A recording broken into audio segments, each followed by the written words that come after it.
성경이 하나님의 말씀인 것은 성경을 기록한 그 내용들이 역사적으로나 과학적인 어떤 부분에 있어서 명확한 것도 있지만 하나님의 큰 계시들을 보여준다는 데 있습니다. 1947년 어떤 목동이 자기 염소하고 양 한 마리를 잊어버려가지고 찾으러 다니다가 동굴이 있어가지고, 근데 동굴이 혹시나 큰 짐승이 있으면 안 되니까 무서우니까 밖에서 돌멩이를 던진 거예요. 근데 거기서 쨍그랑하는 소리가 났어요. 그래서 너무 놀래가지고 이게 뭔가 했는데 겁이 나서 들어가지는 못하고, 그래서 다음날 이제 자기 형을 데리고 동굴에 들어가 봤더니 거기에 항아리가 여러 개 놓여 있었는데 거기에 이제 몇 개의 막 쪼가리들하고 두루마리 이런 것들이 있는 거예요. 그게 아마 금세기 최고의 발견이다라고 말하는 사해 쿰란 지역에서 발견된 성경의 사본이었습니다. 이 사해 사본이 중요한 것은 뭐냐? 지금 우리가 이 번역된 우리 구약 성경 히브리어 성경은 한 AD 1008년 정도에 이렇게 마소라라고 해가지고 그 전통을 잘 지키는 사람들이 보존한 성경을 사본을 가지고 원본을 찾아서 어쨌든 그렇게 한 겁니다. 그런데 사해 사본의 중요성은 뭐냐면 그게 예수님 오시기 200년 전의 기록으로 나와요. 탄소 동위원소 방법론이라든지 아니면 히브리어 문자체, 고어 문자체의 쓰임이라는 모든 것을 조사해 볼 때 예수님보다도 200년 전에 기록되어진 사본이었다라는 거예요. 그런데 놀라운 것은 그 예수님 당시에 200년 전에 쓰여졌던 그 성경이 오늘 우리가 읽는 성경하고 똑같다라는 거. 이 말은 무슨 말이에요? 예수님이 읽으신 구약을 우리가 읽게 됐다는 거. 세 번째는 그 중에 많은 성경들이 발견됐어요. 딱 하나, 에스더서만 빼고 나머지 성경들이 조각조각 단편 아니면 가죽 덩어리로 이렇게 다 발견됐는데 하나, 이사야서만 긴 하나의 한 장의 두루마리로 만들어져 가지고 가죽을 엮어 가지고 그 위에다 쓴 거예요. 그게 이사야서 전권이 기록된 그 양피지가 하나가 두루마리가 하나 발견된 거예요. 저는 그것을 보면서 왜 이게 보존됐을까? 왜 이사야서가 보존됐을까? 다른 거는 파편적으로 부분적으로 발견됐는데 왜 이사야서만 온전하게 한 덩어리로 딱 두루마리로 발견됐을까? 보존하는 썩는 거라든지 환경이라든지 습기라든지 다 항아리 속에 들어 있었는데 그건 뭐냐? 그때 중요하게 여겼기 때문에 그거 하나를 특별하게 여겼고 계속 사용했고 거기에 보면은 계속 읽었던 흔적이 있고, 그 말은 무슨 말이냐? 제가 말하고 싶은 것은 구약 선지자 사람들과 또한 신약 예수님과 바울과 사도들이 계속 이사야를 인용한 것을 보면 이사야서는 좀 독특한, 유대인들과 그 유대인들 중에서 메시아를 직접 만난 우리 그리스도인들, 초대교회 사도들과 그 모든 초대교회 성도들이 이 이사야서를 통해서 하나님의 구원 계시를 그 구약의 복음처럼, 마치 로마서처럼, 마치 복음서처럼 중요하게 여기고 읽었는 게 아닌가, 저는 개인적으로 그렇게 생각하는 것입니다. 그래서 제가 장황하게 사해사본 얘기를 한 것은 이사야서가 전권으로 발견된 것이 참 어떤 중요성이 있구나라고 하는 것을 우리들에게 말한다라고 하는 것입니다. 이 이사야서의 대표적인 예언이 뭐냐면 4번에 걸쳐서 나오는 여호와의 종이라는 노래. 첫 번째는 42장에 나오는 내가 붙드는 나의 종, 내 마음에 기뻐하는 나의 택한 사람을 보라. 내가 그에게 나의 신을 주리니 그가 이방의 공의를 베풀리라. 하나님께서 한 사람을 택하셔서, 근데 가만 보면은 이 사람은 인간이, 보통 사람들이 할 수 있는 어떤 능력 이상의 것을 해요. 성령으로 충만하신 분. 49장에 보면 두 번째 노래에서는 내가 또 너로 이방의 빛을 삼아 나의 구원을 베풀어서 땅끝까지 이르게 하리라. 내가 장차 너를 보호하며 너로 백성의 언약을 삼으며 나라를 일으켜 그들로 그 황무하였던 땅을 기업으로 상속하게 하리라. 성령으로 충만하신 하나님이 택하신 여호와의 종이 이방으로 가서, 그러니까 유대인뿐만 아니라 이방인 모두, 이전에는 유대인만 구원받았는데 이후부터는 모든 사람을 구원하는 하나님의 백성을 만든다는 것, 하나님의 나라가 이루어진다는 것. 지난 시간에는 그분이 말씀을 전파하는데 학자의 혀를 가지고 사람들에게 가르치는데, 나를 의롭다 하시는 이가 가까이 계시니 나의 대적자가 누구냐? 나와 함께 설지어다. 나를 정죄할 자 누구냐? 그는 옷과 같이 다 헤어지고 좀에게 먹히리로다. 그분이 자신이 의로우실 뿐만 아니라 많은 사람들을 의롭게 하시기 위하여 복음을 계속 가르쳤다는 것. 복음의 내용이 의로움이라고 하는 것이었습니다. 그런데 오늘 네 번째, 드디어 하이라이트인 네 번째 여호와의 종의 이 노래 예언을 통해서, 야, 아무리 봐도 이거는 사람, 무슨 고레스가 막 나라를 갖다가 정복해가지고 이스라엘에게 자유와 해방을 주는 정도, 이것 정도도 아니다. 누가 좀 성경을 잘 가르쳐가지고 사람들에게 많은 깨우침을 줬다, 이 정도의 범위를 다 넘어가는 일을 하고 있는 거예요. 오늘 우리가 읽은 53장 1절부터 12절에 보면 그는 철저하게 멸시를 당하고 배척을 당하고 어려움을 당하지만 그는 묵묵하게 우리 모든 백성들의 죄를 친히 다 담당하고, 그리고 나서 그가 속건 제물로 자기 영혼 십자가에 못 박혀 죽고, 그 다음에 그가 죽음으로써 백성들의 죄를 다 담당하고 나면 그 다음에는 거룩한 씨들이 이 땅에 나타난다는 거예요. 그리고 그의 날이 길다라는 거예요. 그리고 그의 백성들이 거룩한 의로운 백성들이 된다라고 하는 거예요. 이 예언을 예수님께서 친히 자신에게 계속 적용하셨습니다. 베드로도 마찬가지로 친히 나무에 달려 그 몸으로 우리 죄를 담당하셨으니 이는 우리로 하여금 죄에 대하여 죽고 의에 대하여 살게 하심이라. 정확하게 십자가를 얘기하고 그리스도의 고난을 얘기하고 나서 뭐라고 말하느냐? 그가 채찍에 맞음으로 우리는 나음을 입었도다 라고 하는 그리스도의 십자가 고난이 우리를 위한 대속적인 죽음이라고 또 이야기를 하고 있어요. 바울의 그의 모든 서신 속에도 예수님의 이 고난을 바로 이사야서 53장에 이 고난받는 여호와의 종이라고 하는 것을 계속 얘기하고 있어요. 그래서 우리는 알 수 있는 것이 뭐냐? 아, 이사야가 말한 그 여호와의 종이라고 하는 이 네 번에 걸친 한 사람에게 하나님이 하시는 일은 그리스도의 대속을 통해서 우리를 죄 용서하고 우리를 의롭게 하심으로 거룩한 하나님의 나라, 하나님의 이스라엘, 우리는 신약교회라고 말합니다. 이 교회를 세우기 위하여 하나님께서 여호와의 종을 보내셨다. 오늘 이사야서 53장을 가지고 그것을 보는 것입니다. 첫 번째 1절부터 3절에 보면 사람들은 고난의 메시아를 배척하고 영광의 메시아를 원했습니다. 1절부터 보면 우리의 전한 것을 누가 믿었느냐? 여호와의 팔이 네게 나타났느냐? 그는 주 앞에서 자라나기를 연한 순 같고 마른 땅에서 나온 줄기 같아서 고운 모양도 없고 풍채도 없은즉 우리 보기에 흠모할 만한 아름다운 것이 없도다. 그러니까 마른 땅에서 이게 그냥 나오면 이게 투실투실하고 건강하고 아주 탐스럽게 나오는 게 아니에요. 이게 겨우 빼빼 말라가지고 올라오는 거예요. 마른 땅에서 줄기가 나오면 어떻겠어요? 그냥 겨우 빼짝 마른 게 하나 올라오는 것입니다. 그는 연한 순 같아요.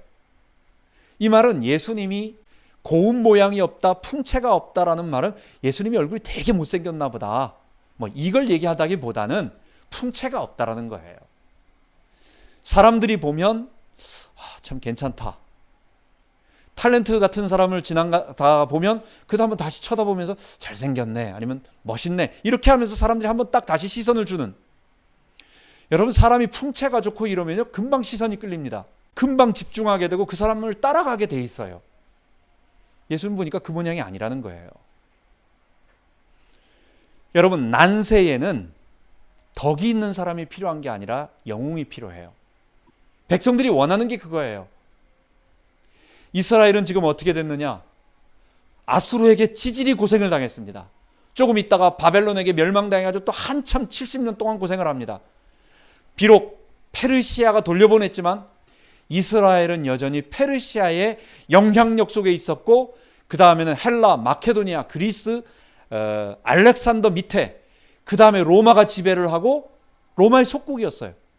그러니까 사람들이 생각할 때 우리에게 좀 도덕 선생님처럼 좋은 것 말하는 그게 별로 좋은 게 아니라, 이 사람들이 원하는 건 힘이 있어가지고 우리를 건져낼 영웅이 필요한 거예요.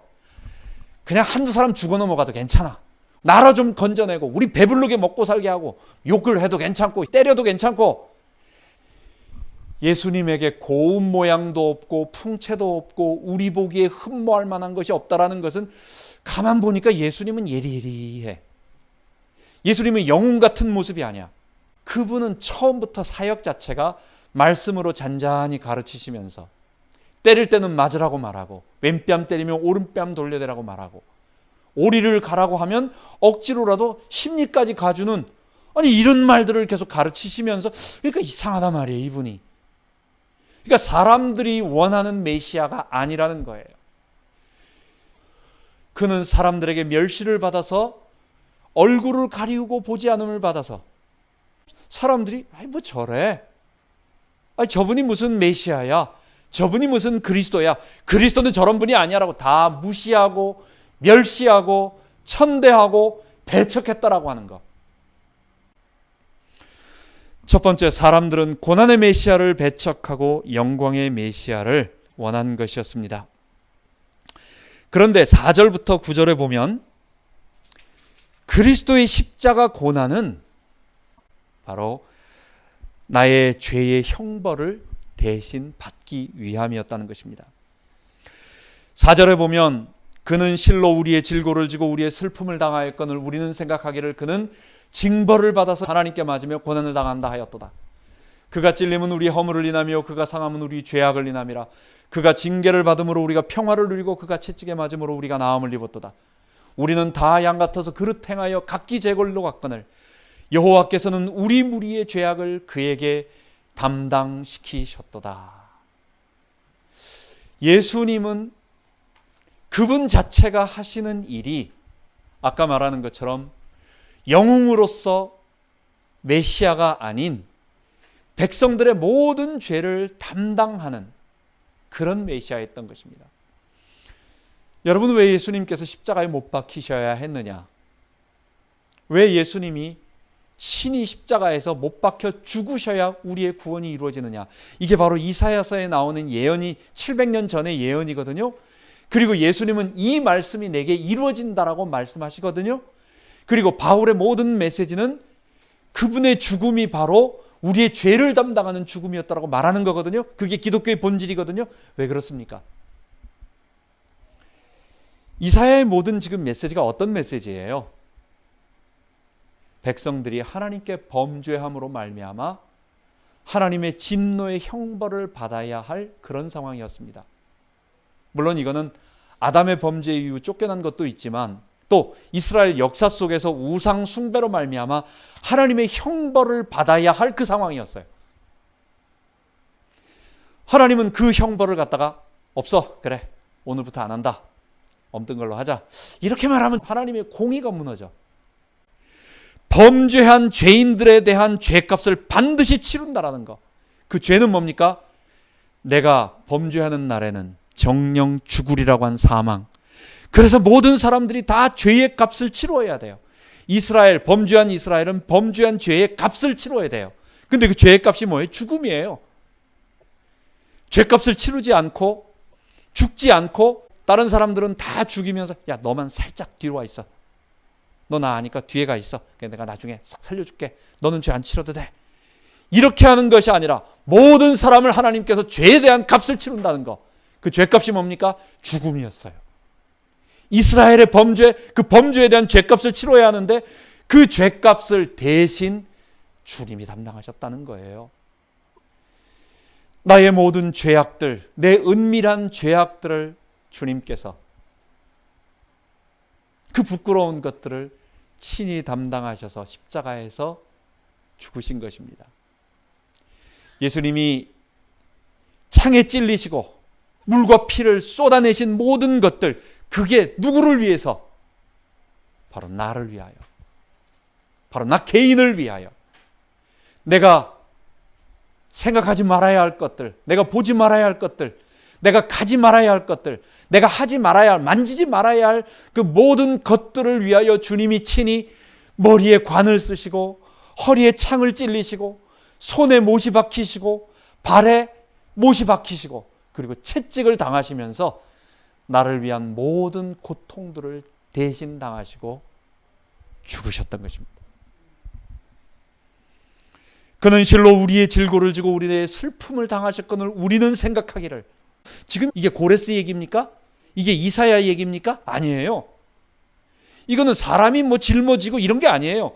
그러니까 특별한 사람의 범위를 넘어선, 그러니까 이게 여호와의 종이라고 말하고 이분은 하나님이 보내신 육체가 되신 하나님, 그런 분이 올 거다라고 이렇게 예언으로 기다렸는데 정말 2000년 전에 예수님이 오셔서 이런 일을 하셨다라는 거예요. 그래서 제자들이 깜짝 놀란 거죠. 이게 그 얘기였구나. 이사야 얘기가 그거였구나.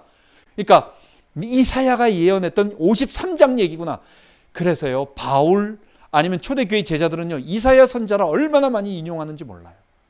예수님의 죽으심은 바로 이사야 53장에 하나님이 우리의 죄를 다 그에게 담당시킴으로 말미암아 내 죄를 용서해 주시는, 죄 사함받게 해주시는 그것이었던 것입니다. 10절부터 12절까지 보면 예수님이 죽음 당하신 이후에 있는 일이 있습니다.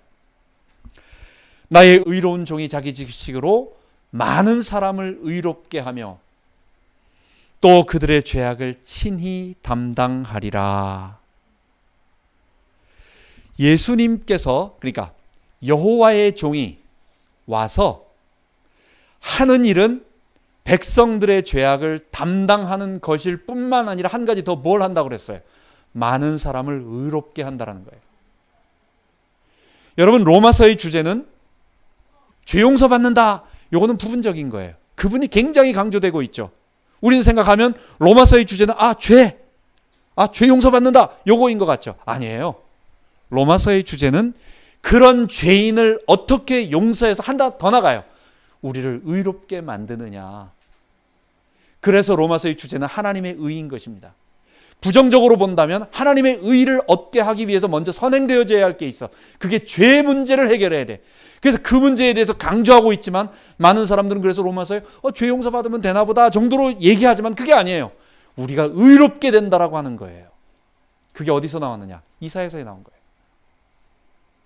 구약의 많은 선지자들을 통해서 하나님의 범죄한 하나님의 백성들이 거룩한 하나님의 백성으로 다시 사는 것은 의롭다함을 받아야 된다라고 하는 거예요. 그 의로움을 가지고 있어야 한다는 거예요. 지난번에 말씀드렸습니다. 의로운 것은 죄 없는 게 의로운 게 아니에요. 우리는 생각할 때 죄 용서 받으면 의로워지나 보다 하지만 그게 아니에요. 에덴 동산의 범죄 이전에 아담이 있었습니다. 범죄 이전에 아담은 죄가 하나도 없는 무죄 상태예요. 그죠? 죄가 없는 사람이에요. 근데 무죄 상태로 아무 일도 안 하고 가만히 있었느냐? 그게 아니에요. 어떤 일을 하고 있었다고. 그는 하나님 앞에서 거룩한 일을 하며 그는 백성 그 많은 피조물들을 잘 질서를 맞추고 돌보면서 하나님께로 나아가는 일들을 하고 있었어요. 거룩한 일을 하고 있었어요. 그러니까 거룩함이라고 하는 하나님의 백성은 죄가 없을 뿐만 아니라 의로운 일을 행하는 사람이 되어야 되는 거예요. 그게 거룩이에요. 자, 죄에 오염되어서 생각하는 거, 느끼는 거, 냄새 맡는 거, 하고 싶어하는 저 밑바닥 우리 속에 있는 괴물은 이거는 죄에 대한 끊임없는 욕망을 가지고 있는 건데 이걸 죄를 안 짓고 가만히 있는다고 해가지고 거룩해지는 게 아니라 내가 자발적으로, 내가 스스로,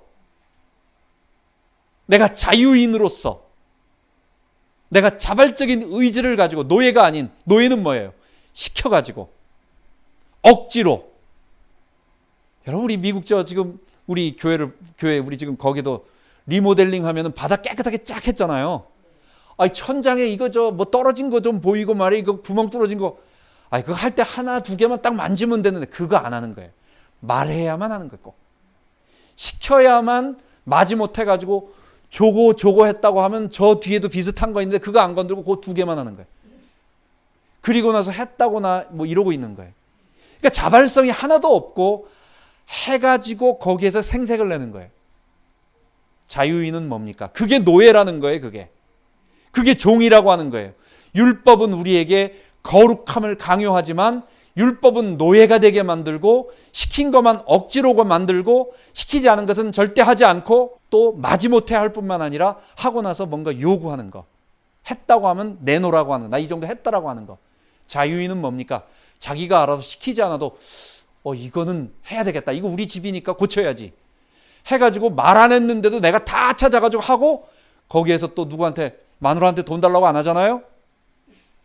우리 다 내 거니까. 자유, 자발성. 하나님께서 우리에게 의를 행할 수 있도록 능력을 주신다는 거예요.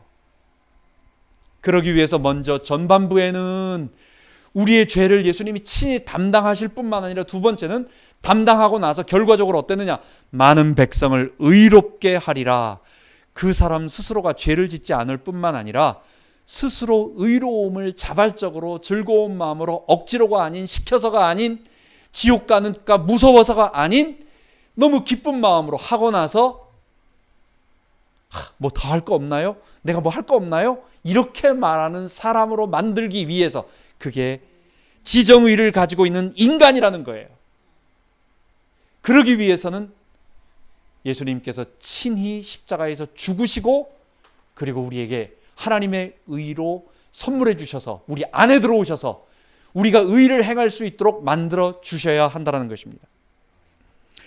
그렇게 됨으로 말미암아 죄 용서함과 또는 아까 의롭다함을 받은 거룩한 씨들을 그가 자기 영혼에 수고한 것을 보고 만족히 여길 것이라 그 영혼을 속건제물로 드리기에 이르면 그가 그 씨를 보게 되고 씨들이라고 말했습니다. 씨들입니다. 이거는 씨앗들입니다. 그로 말미암아 태어날 새로운 사람들을 말하는 거예요. 거룩한 씨앗들을 말하는 거예요. 그 씨앗은 심겨져서 계속해서 번성해 나가요. 예수님이 십자가에서 죽으시고 그리고 우리를 의롭게 하심으로 말미암아 거룩한 씨들이 이 땅에는 점점 많아진다는 거예요. 그 거룩한 씨들이 나타난다는 거예요. 이게 뭐예요? 회복된 이스라엘. 이게 첫 번째 노래, 두 번째 노래, 세 번째 노래 다 보았을 때 뭐예요? 유대인과 헬라인, 종이나 자주자, 남자나 여자 없이 다 그리스도 안에서 하나 된 거룩한 하나님의 거룩한 공동체들이. 근데 그 사람들은 어떤 사람들이? 죄는 짓고 싶어 하지 않아요. 죄에서 벗어날 능력이 있어요. 여러분, 우리가 죄의 노예라고 말하는 것은 죄를 안 짓고 싶은 마음은 다 가지고 있어서 나는 안 지을 거야 라고 각서까지 쓰는데 이게 안 지켜진단 말이에요. 이게. 그런데 예수님이 찔림으로 말미암아, 예수님이 채찍에 맞음으로 말미암아, 예수님이 징계를 받음으로 고난을 당함으로 말미암아 우리는 그 죄로부터 자유함을 얻게 됐어요. 우리가 죄에서부터 이제 벗어나게 되었어요. 예수님이 우리 대신 고난을 당하시고 또한 거기서 멈추지 아니하시고 그분이 살아서 하나님 보좌 우편에 앉으셔서 만왕의 왕이요 만주의 주로 통치하시고 지금 우리 가운데 거하심으로 말미암아 우리가 이제는 그분의 능력을 힘입어서 의로운 일을 행할 수 있게 됐어요. 그러니까 죄에서 자유함을 얻고 의를 행할 수 있는 거룩한 백성이 되었어요. 여러분, 이게 거룩한 백성들입니다. 이게 죄에서 자유함을 얻은 사람들입니다. 이런 사람들을 만드시기 위하여 하나님께서는 사람의 방법이 아닌 하나님의 방법인 여호와의 종 그리고 그의 실체로 나타나신 그리스도, 그 그리스도가 십자가에 못 박히시고 그리고 예수님이 부활하셔서 하나님 보좌 우편에 앉으시며 지금 우리 가운데 오셔서 누구든지 그 예수 이름 앞에 나와 무릎 꿇고 나의 죄인됨을 인정하고 나는 내 스스로 놔두면 나는 언제나 내가 원하는 대로 가는데 내가 원하는 것은 내 중심적인 내가 옳다고 판단한 것도 결국 지나고 보면 나를 위한 근데 나를 위한 게 뭐예요? 나와 내 자녀를 위한 거라고 할지라도 다른 사람에 보면 그는 지를 위한 거네, 지만 위한 거네 라고 할 수밖에 없는 자기중심적인 이 아담의 본성으로 되어 있는 우리를 그리스도께서 이제는 자유케 하셔서 이제는 나로 죄를 이기고 의롭다함을 얻을 수 있는 백성으로 만드시는 그 일을 이루셨다라는 것입니다. 이 일이 언제요? 예수 앞에 나와 무릎 꿇을 때, 정말 내 자신을 무릎 꿇을 때, 그리고 그분의 십자가 앞에 주님, 내가 이제부터는 내가 주인 돼서 살지 않고 나를 위하여 죽으신 예수님 앞에 내가 못 박히겠습니다. 나도 똑같이 죽겠습니다. 라고 고백하고 엎드릴 때, 나의 주도권을 포기할 때, 내가 예수님 앞에 못 박혀 그리스도 안에서 살아갈 때, 한 번의 중요한 결단, 결심, 그리고 이제는 순간순간 내가 다시 죄의 본성이 나올 때 다시 이쪽으로 돌아오려고 하는 그런 날마다 십자가에 못 박히는 삶 할 때, 주께서 내 안에서 나의 주인이 되어 주셔서 나를 의롭도록 인도해 주신다는 것입니다. 그분이 나의 의가 되어 주신다는 것입니다. 여러분, 그 방법밖에 우리의 구원의 길이 없습니다. 이 놀라운 이사야서 53장 1절부터 12절까지의 구절이 어떤 일반인이 성경을 좀 잘 가르친다고 되는 문제가 아니고, 능력 있는 다윗 같은 왕이 와가지고 백성들에게 정치를 잘해서 먹을 것 경제 풍요하게 만든다고 되는 문제가 아니고, 이거는 어떤 한 신적인 존재가 우리를 위하여 죽으시고 그리고 우리를 의롭다라고 하는, 이게 뭐예요? 그리스도와 연합으로 우리 안에 오셔서 우리를 붙잡아 주심으로 우리를 의롭게 만드심으로 되어지는 구원. 이게 이사야가 예수님 오시기 700년 전에 얘기했고, 우리보다 2000년 전에 그 일이 그대로 일어났고, 그 예수를 믿는 자들은 누구나 다 죄에서 자유를 얻고 의가 되시는 주님께서 나를 통치하실 때 오는 거룩한 일을 행하는 거룩한 백성이 된 것입니다. 마지막으로 이 말씀을 정리한다면, 영광의 면류관은 고난의 십자가에서 얻어지고 받는 것입니다. 여러분, 구약의 메시아는 두 가지로 옵니다. 오늘 읽은 이사야 53장에는 영광의 메시아가 아닌 고난의 메시아, 100% 우리의 죄를 친히 담당하는 어린 양처럼, 털 깎는 자 앞에 잠잠한 어린 양같이 그 입을 열지 아니하고 묵묵히 죽임당한 어린 양에 대한 얘기를 하고 있어요. 그런데요, 다니엘서 7장 13절부터 18절까지 보면, 내가 또 밤 이상 중에 보았는데 인자 같은 이가 하늘 구름을 타고 와서 옛적부터 항상 계신 이에게 나와 그 앞에 인도되매, 하나님 앞에 나가는 거예요. 예수님이 구름 타고 오셔서 하나님 앞에 딱 나갔는데, 그에게 권세와 영광과 나라를 주고 모든 백성과 나라들과 각 방언하는 자들로 그를 섬기게 하였으니 그 권세는 영원한 권세라 옮기지 아니할 것이요 그 나라는 패하지 아니하리라. 두 번째 오는 인자 같으니, 그래서 인자가 누구냐? 인자라고 하는 말은 하늘에 구름 타고 오는 영광의 메시아예요. 그분은 백성과 나라들과 각 방언하는 자, 그러니까 모든 인류를 말하는 거예요. 민족, 방언, 나라, 백성, 언어, 이게 뭐예요? 다 모든 인류를 말하는 거예요. 그들을 다스릴 권세를 가지신, 그리고 모든 사람들이 그분을 섬기며 엎드리며 굴복하며, 그분이 인자예요. 그러니까 고난의 메시아와 영광의 메시아, 두 명의 메시아가 오는 것처럼 보여요. 메시아가 두 가지로 나오니까. 그래서 유대인들은 지금 뭐냐? 고난의 메시아는 이 사람들이 이해가 안 돼. 어떻게 하나님이 육체가 되셔서 이 땅에 오셔서 죽느냐? 죽을 수 없다. 메시아가 십자가에 죽는 것은 있을 수 없다. 라고 고난의 메시아는 포기해. 이 사람들은 아니다. 억지로 안 믿으려고 고개를 돌리고, 자기의 입맛에 안 맞으니까. 그 대신 인자가 누구냐? 언제 올 거냐? 언제 구름 타고 와서 이 못된 놈들을 싹 물리치고, 그리고 우리 하나님 백성인 유태인들을 다 멋있게 만들 그분이 누구냐? 다 인자만 기다리고 있는 거예요. 여러분, 근데 예수님이 십자가에서 죽으시고 하늘 보좌로 등극하셔서 그분이 인자가 되신 거예요. 예수님이 마가복음에 인자 같으니, 그 인자라고 하는 것은 하나님의 아들이면서 사람의 아들이다라고 하는 사람의 아들인가 보다가 아니라, 유대인들에게 있어서의 인자라는 말은 다니엘서 7장에 말하는 구름 타고 오는 영광의 메시아를 말하는 거예요. 예수님이 영광의 메시아로 오기 이전에 먼저 뭐가 있어야 됩니까? 십자가가 있어야 돼요. 누가복음 17장 24, 25절에 보면 인자 오실 때 어떻습니까? 라고 말했더니 하늘이 번쩍거리고 사람들이 여기 있다, 인자가 저기 있다, 여기 있다 말하 해도 너희들 그곳에 가지 마라. 왜냐? 인자가 오면 구름이 번개가 번쩍하면 어떠느냐? 여기 있어도 저기 있어도 저쪽에 있어도 다 순간에 다 한다는 거예요. 예수님이 재림하는 날은 우리 모든 사람들이 변화되기 때문에 미국에 재림하셨을 때는 한국은 한밤중이니까 다 자고 있겠네? 이렇게 되는 게 아니에요. 다 변화된 모습으로 부활한 모습으로 바뀌기 때문에 다 순식간에 알게 되는 거예요. 그래서 지금 예수님이 한국 땅 어디 와 계신데 사람들이 잘 몰라, 다 헛소리예요. 누가복음 17장 24절에 보면 인자가 여기 있다 저기 있다 가지 말아라. 모든 사람 다 알게 된다. 근데 25절에 뭐라고 말했느냐? 그러나 그가 먼저 와서 고난을 받아야 될 것이니라 라고 말하고 있는 것입니다. 이걸 우리에게 적용한다면 십자가에 못 박혀 죽으셔서 우리 죄를 다 담당하시고 그리고 부활하셔서 하나님 보좌에 등극하셔서 영광의 왕이 되신 그 메시아가 지금 우리 안에 계시거든요. 우리도 다 마지막에는 여러분 어떻게 됩니까? 우리 구원의 마지막은요, 예수님처럼 부활돼서 다 변화될 거예요. 근데 그 이전에 뭐라고요? 고난의 십자가가 먼저라는 거.